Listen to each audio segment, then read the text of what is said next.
Le football européen traverse un séisme sans précédent en ce mois de mai 2026.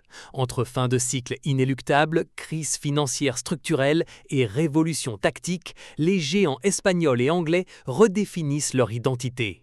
Dans cette analyse approfondie, nous plongeons dans les coulisses du départ officiel de Robert Lewandowski du FC Barcelone. Pourquoi Hansi Flick sacrifie-t-il son serial buteur au profit de profils comme João Pedro ou Julián Álvarez? Nous décryptons l'impact de la masse salariale sur les choix des Blaugrana.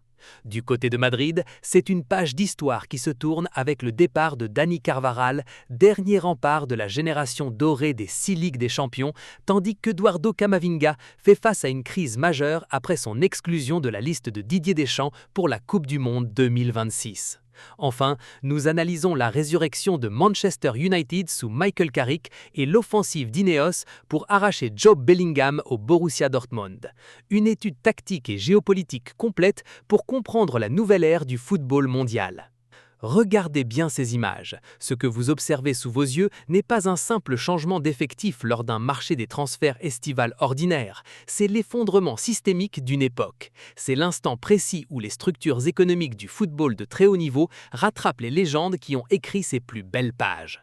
En ce mois de mai 2026, le rideau tombe avec une violence inouïe.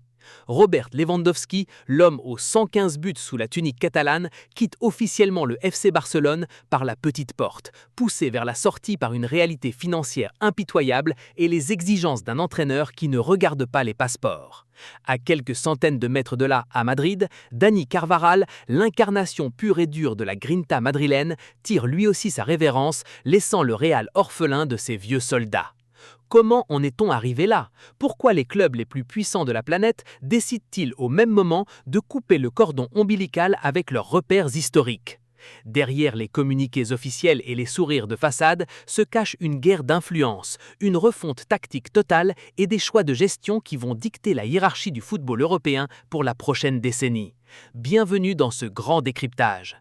Pour comprendre le séisme Lewandowski, il faut s'extraire de l'émotion brute de son dernier match prévu contre le Betis Séville. Il faut plonger dans les bilans comptables et les comptes de résultats du FC Barcelone. Lorsque Robert Lewandowski arrive en Catalogne, il est le Messi venu redonner de la crédibilité au projet de Joan Laporta. 4 ans plus tard, le bilan sportif est immense, couronné par un titre de champion d'Espagne. Mais l'économie a ses raisons que le rectangle vert ne peut plus ignorer. À 37 ans, le Polonais disposait d'un contrat progressif dont la dernière année représentait un poids insupportable pour la masse salariale Blaugrana, toujours sous l'œil inquisiteur du fair-play financier de la Liga. La direction barcelonaise a tenté le tout pour le tout. Proposer une prolongation d'1 an, oui, mais assortie à une baisse de salaire drastique de 50%.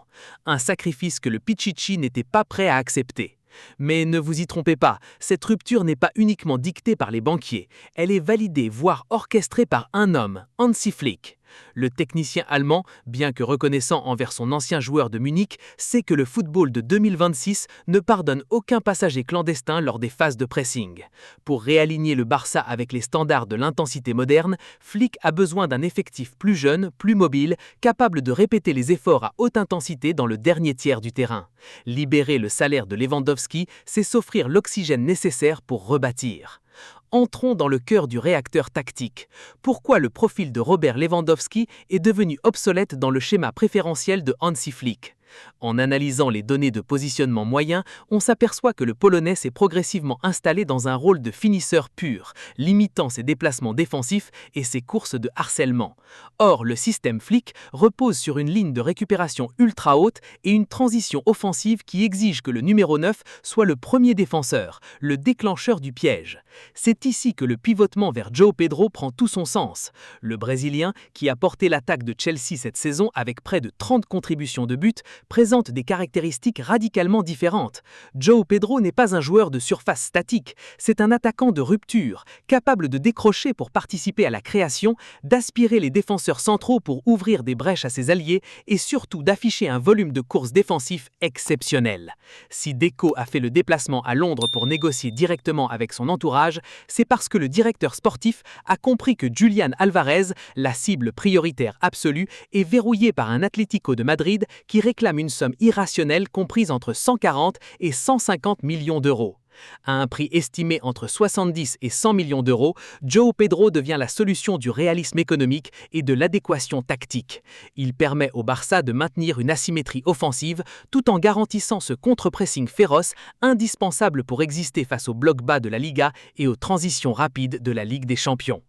Traversons la frontière de la rivalité pour observer ce qui se passe dans la capitale, car la gestion des ressources humaines est aussi impitoyable. Le départ de Dani Carvajal marque la fin définitive d'une ère. Arrivé au club à 10 ans, ayant posé la première pierre de Valdebebas à côté de la légende Alfredo Di Stefano, détenteur de 6 Ligues des Champions, Carvajal représentait l'âme de cette équipe. Mais le Real Madrid applique une politique froide et mathématique avec ses trentenaires. Des contrats d'1 an renouvelables à la performance. Après sa terrible blessure au genou à la fin de l'année 2024, Florentino Pérez avait prolongé son contrat jusqu'en juin 2026 par pure élégance institutionnelle. L'échéance est arrivée et le club a choisi de ne pas insister, privilégiant la transition vers un couloir droit plus jeune et plus endurant. Mais le dossier le plus brûlant de la Casablanca s'appelle Eduardo Camavinga. C'est un véritable séisme psychologique pour le jeune Français. Non seulement il sort d'une saison minée par les pépins physiques et marquée par cette exclusion désastreuse à Munich en quart de finale de Ligue des Champions, mais le coup de grâce est tombé. Didier Deschamps a choisi de l'exclure de la liste des 26 pour la Coupe du Monde 2026. Pour un joueur de son calibre, c'est un désaveu public mondial. En interne, sous la nouvelle direction post-Arbella, les doutes s'installent. Si le Real maintient une position officielle de fermeture, la réalité des coulisses est différente. Le Borussia Dortmund a officiellement sondé le club espagnol. Une offre monumentale pourrait faire fléchir Madrid, qui cherche à financer son propre renouvellement. Pour Camavinga, le choix est cornélien. Rester et se battre dans un environnement madrilène devenu hostile et exigeant, ou accepter l'exil doré en Bundesliga à Dortmund pour redevenir le patron incontesté d'un milieu de terrain et sauver sa place chez les Bleus. Pendant que l'Espagne pense ses plaies et reconstruit ses fondations, l'Angleterre assiste à la résurrection méthodique d'un de ses monuments en péril. Manchester United a enfin trouvé la stabilité qui lui faisait défaut depuis plus d'une décennie. La direction d'Ineos, menée par Sir Jim Ratcliffe, a tranché. Michael Carrick est prolongé jusqu'en juin 2028 avec une option pour 1 année supplémentaire. Ce choix est la récompense d'une dynamique exceptionnelle. En redressant la barre pour amener les Red Devils de la 7e à la 3e place de la Première Ligue, avec un bilan comptable impressionnant de 33 points pris sur 45 possibles, Michael Carrick a prouvé qu'il maîtrisait son sujet. Son système en 3-4-2-1 a redonné de la verticalité et une sécurité structurelle à une équipe qui coulait à chaque transition adverse.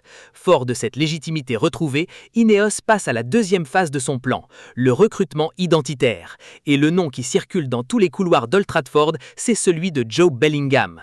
Transféré de Sunderland au Borussia Dortmund à l'été 2025, le jeune milieu de terrain de 20 ans a explosé sous les ordres de Niko Kovac.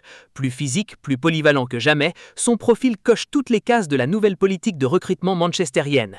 Jeune, britannique, doté d'une marge de progression immense et déjà frotté aux joutes européennes. Mais la tâche s'annonce complexe. Dortmund, fidèle à sa réputation de négociateur inflexible, a blindé son joueur jusqu'en 2030 et ne le laissera pas partir pour moins d'une somme record. De plus, le Real Madrid rêve d'une réunion de famille avec Jude, tandis que le Paris Saint-Germain observe attentivement. Manchester United devra sortir l'artillerie lourde pour convaincre le joueur que le cœur du projet de reconstruction se trouve à Old Trafford. Ce que nous enseigne ce marché des transferts 2026, c'est que le romantisme a définitivement quitté les instances décisionnelles du football européen. Les clubs ne construisent plus des équipes pour faire plaisir à leurs supporters ou pour honorer le passé. Ils construisent des structures athlétiques et financières capables de survivre à un calendrier de plus en plus asphyxiant. Le message d'Arne Slot aux supporters de Liverpool résume parfaitement cette ère de transition. Il faut accepter le doute, valider la difficulté du processus, mais faire confiance au diagnostic posé en coulisses. Que ce soit à Liverpool, à Manchester, à Madrid ou à Barcelone, les cartes sont entièrement rebattues. L'été 2026 restera dans les mémoires comme celui où les derniers géants de la décennie précédente ont passé le témoin à une génération de techniciens et de joueurs programmés pour l'intensité absolue. Le départ de Lewandowski, l'exil de Carvajal, la croisée des chemins pour Camavinga et l'ascension de Joe Bellingham ne sont que les premiers chapitres d'un livre qui s'écrit sous nos yeux. La suite de l'histoire dépendra de la capacité de ces institutions à absorber le changement sans perdre leur identité. Merci d'avoir suivi cette analyse approfondie jusqu'au bout. N'oubliez pas de vous abonner pour ne manquer aucun de nos prochains décryptages tactiques, de laisser un pouce bleu si ce format long vous plaît, et on se retrouve très vite dans l'espace commentaire pour débattre de l'avenir du Barça et du Real. C'était votre analyste Traius, à bientôt sur la Foot Chrono.